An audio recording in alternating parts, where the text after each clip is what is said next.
from the studios of Farm Journal Broadcast, this is AgDay.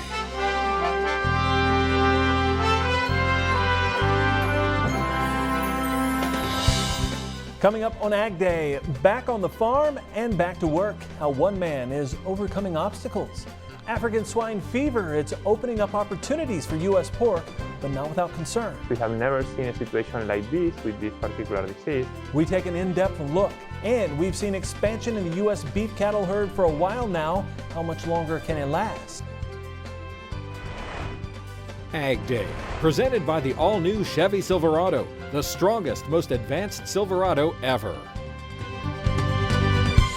Good morning, I'm Clinton Griffiths. The market's digesting the mid-year cattle inventory report. The report released Friday shows the expansion of the nation's beef herd continues. USDA saying as of July 1st, all cattle and calves in the United States totaled 103 million head. Now that's exactly the same as a year ago. Cow and heifer numbers were down slightly, but mostly due to fewer milk cows. The telling number in the report, beef replacement heifers pegged at 4.40 million head. That's down 4% from a year ago. Meanwhile, the calf crop is also forecast to be slightly lower than a year ago. Betsy Gibbon joins us now with a breakdown. Betsy. Clinton, like you said, the cattle inventory report shows the all cattle and calves number is unchanged from a year ago. And analysts hope this means expansion is finally slowing down. Hopefully that, keep our fingers crossed that maybe we've seen at least a slowdown in this big expansion that we've had the last couple of years. Nellinger says he doesn't see anything widely bearish in this report at first blush. I don't think that there's anything in this inventory report or the cattle on feed report that's outside the realm of expectations and maybe kind of dodged a bullet here. The U.S. Drought Monitor shows little drought in the United States in cattle producing states. Quite a difference from late February when the last cattle inventory report was released. And the calf crop is up 2% from last year's calf crop. It's green everywhere, and that's probably the most unusual thing. Lots of water. Obviously, that's caused some problems, and from a grazing standpoint, conditions look great for the most part. Great, except for portions of the Midwest, where standing water delayed or halted planting and haying during the spring. Some cattle producers already anticipating for silage and bedding issues come fall because of it. Haying has been delayed up in Montana. They're running a little behind on getting the hay put up, and that's causing some quality problems. So there's a number of issues out there that we're going to have to keep an eye on as we go into the fall. The report leaves analysts wondering if China's African swine fever problems could influence prices or demand in weeks to come. Clinton? All right, thanks, Betsy. USDA also releasing its latest cattle on feed numbers. These numbers showing cattle on feed up 2%. Cattle and calves on feed for slaughter totaling 11.5 million head, with inventories up 2% from this time last year. That's the highest July inventory since the records began back in 1996. Also pushing those inventory numbers, heifers and heifer calves, with 8% more now at the bunk this year compared to last. Placements, they totaled 1.76 million head, down 2% from last year. Marketing's just shy of 2 million head, 3% lower than 2018.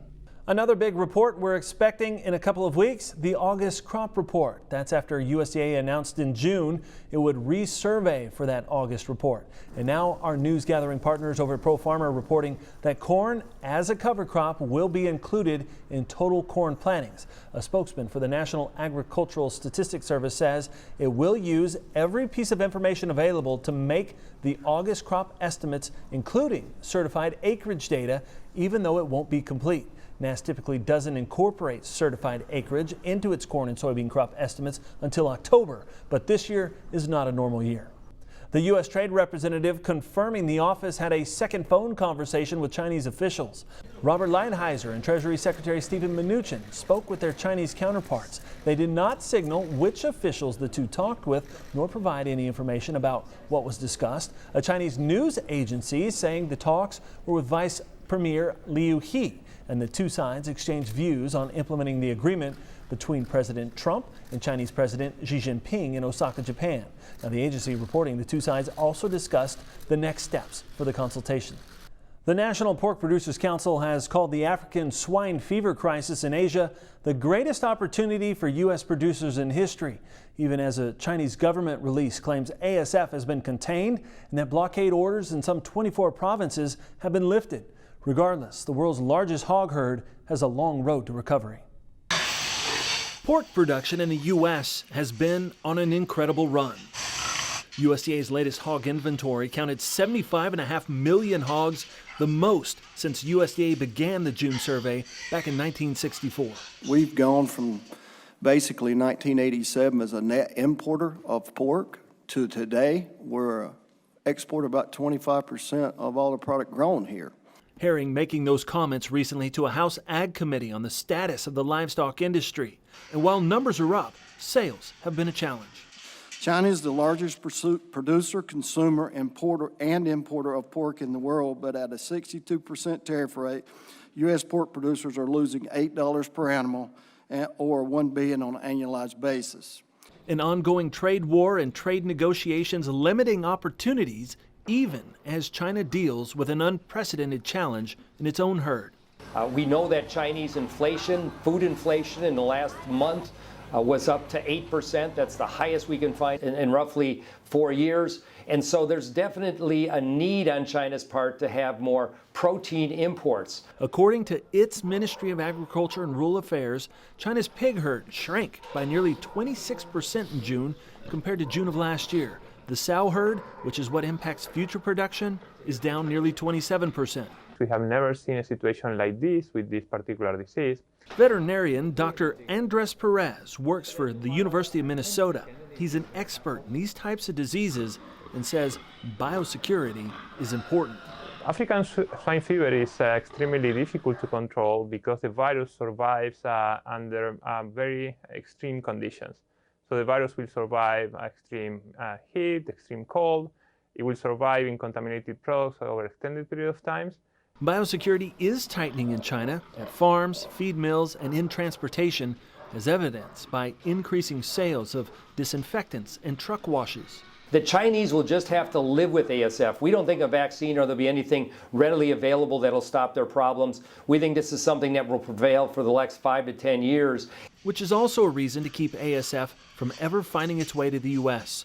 Any given day, we have 1 million pigs on the road. So if we get an introduction in the right place, it'll be very difficult for us to contain the African swine fever. For now, it's an opportunity, a chance to step in and fill the freezers of countries dealing with the disease. Well, if we see the Chinese actually stepping forward and making U.S. purchases, it's going to be a shot in the arm, and we'll be right back at the old highs again. A world market facing unprecedented challenges with only one certainty. Swine production going forward will be totally different. Even though previous reports have said a vaccine could take up to 8 years to develop, Dr. Andres Perez says progress is being made on multiple fronts. Meanwhile, there continues to be concerns about keeping pests and disease out of the United States. 4 senators from Michigan, Kansas, and Texas introducing bipartisan legislation to address the shortage of agricultural inspectors at the nation's ports of entry. The Protecting America's Food and Agriculture Act would hire additional inspectors to fully staff America's airports, seaports, and land ports of entry. All that sunshine in portions of the country we've seen lately is turning many fields into scenes that look like paintings, as meteorologist Cindy Clausen shows us. Well, Clinton, we have a beautiful piece of video to start your week. Just look at this wheat field in northern North Dakota. Aaron Jajak sharing this video with us. Aaron is a storm chaser and videographer. He says on Twitter that documenting severe weather is his passion, but we think this is pretty amazing too. Coming up in just a few minutes, I'll have your national forecast. A major chemistry for stone fruit, vegetables, and nut crops is available once again following an updated decision by the EPA. Now, the EPA says it won't ban chlorpyrifos following the review of data it says was not sufficiently valid, complete, or reliable. The chemical has faced objections, arguing the pesticide is linked to developmental disabilities in children. EPA says even though it's allowing its use, the agency will continue to monitor the safety of chlorpyrifos through 2022. Farmers calling it a win after arguing the chemistry is necessary to protect more than 50 crops. When we come back, we'll look at interest rates and money markets. How could changes by the Federal Reserve impact commodities in the coming months? And later, a little Monday motivation when it comes to overcoming obstacles in the country. Closed captioning is brought to you by BASF. Grow smart with BASF. We create chemistry.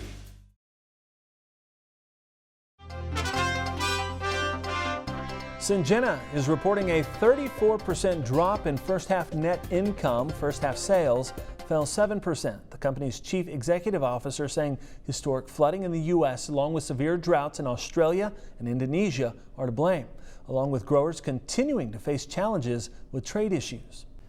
Dan Huber with the Huber Report, our guest here at the AgriBusiness Desk today. Dan, let's talk about some of the kind of outside, beyond the commodity type markets. The macro markets. The macro markets, and one of those being currency.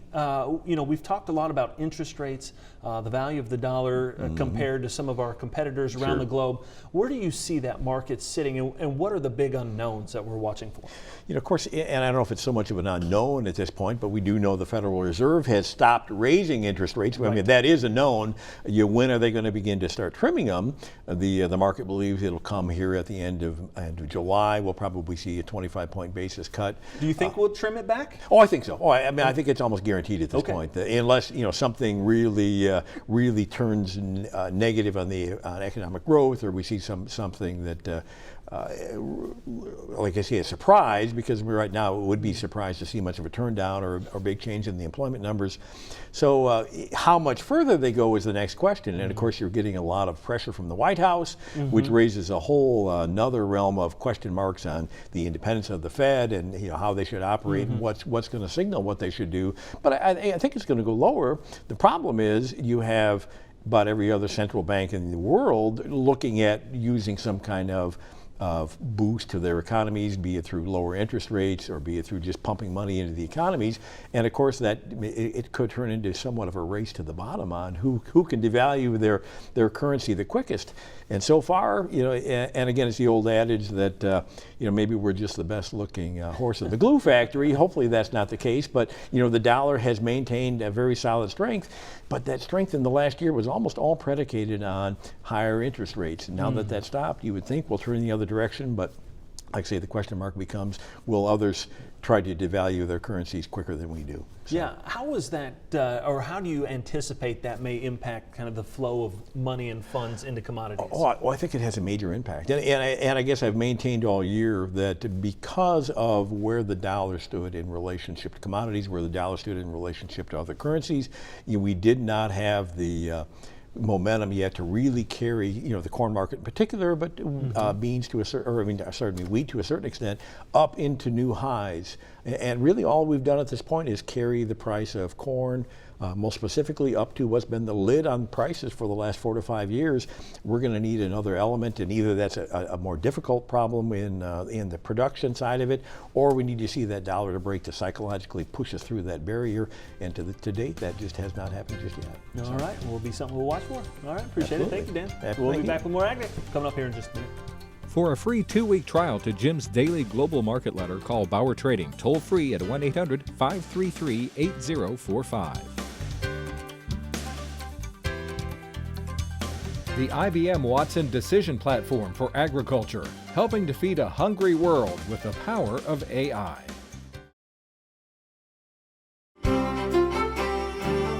Welcome back to AgDay. Here, meteorologist Cindy Clausen kicking us off on a Monday. And Cindy, if we look at the drought monitor, still not a lot of drought out there around the country. Yeah, it really has. We've had so much moisture over the past few months. However, some areas are starting to kind of dry out. So we'll probably over the next few weeks may see some changes on the drought monitor. But let's take a look.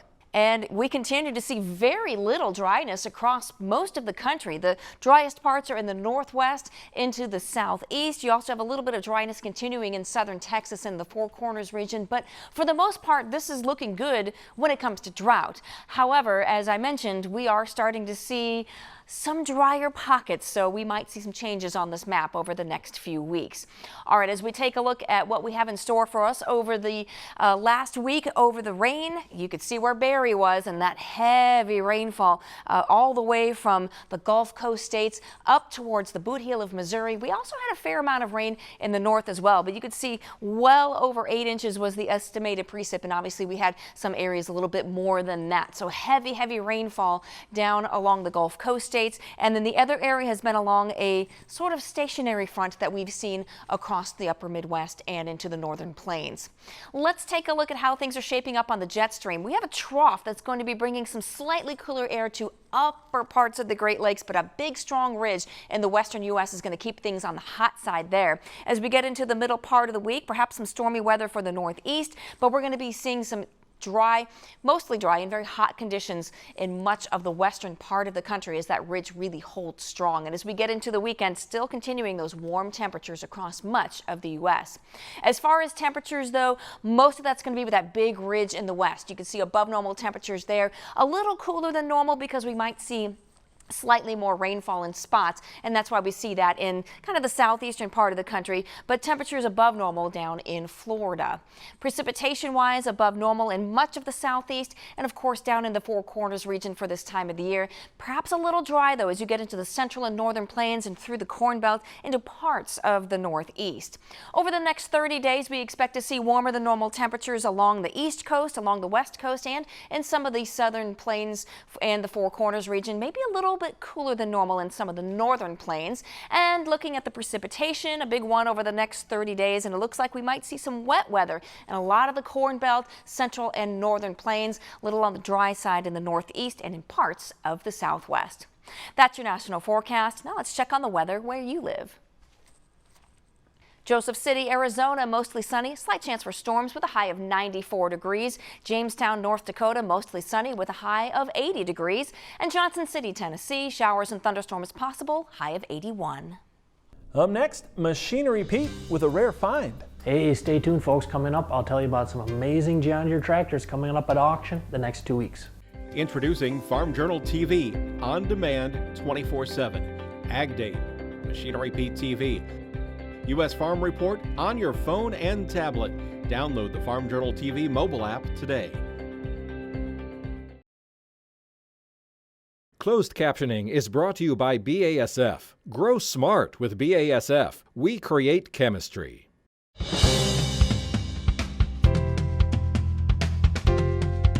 They're hard to come by, but 2 of them are coming up for auction in the next 2 weeks. Here's Machinery Pete with details. Well, folks, I want to highlight a few John Deere tractors coming up for sale the next couple weeks at auction. These are either very rare or extremely low-hour tractors. Now, this Sunday, July 28th, on an auction in New Vienna, Iowa, this is the Ernie Goebel Estate Auction by Kramer Auction Service. Now, Ernie worked for John Deere for 35 years. He's got 17 restored tractors on this auction, folks, including 7 John Deere 4000s, and one of them is this one, a 1972 gas power shift. You talk about a diamond in the rough. Deere only made 9 of these things. And here's a picture of the last one I saw sold at auction. This was June 27th of 2015 in Corcoran, Minnesota. Went for $82,500. Now also on the Ernie Goebel Estate Auction Sunday is this 1982 John Deere 4040 with only 991 hours on it, selling with a 148 loader. Now the following Saturday, August 3rd, our friends at Sullivan Auctioneers have a sale in Bingham Lake, Minnesota, with this 1979 John Deere 4640. It's a one owner, only 826 actual hours on it. Now folks, the highest auction price I've seen in the last 20 years on a 4640 is this one. A 1980 model, just under 5,000 hours on it, but only 577 hours on a John Deere remanufactured engine, went for $36,000. Again, December 3rd, 2011, Northwest Illinois. All right, thanks, Greg. Coming up, nothing will stop one man from climbing in a tractor. An inspiring story to kick off your week. Next. Join Andrew McRae for Farming the Countryside, a farmer-focused podcast that is all about production agriculture.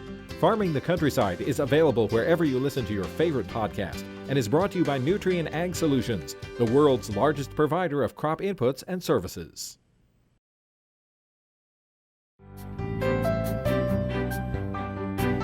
There are people in the farming community who just inspire us to do better, and this guy is one of them.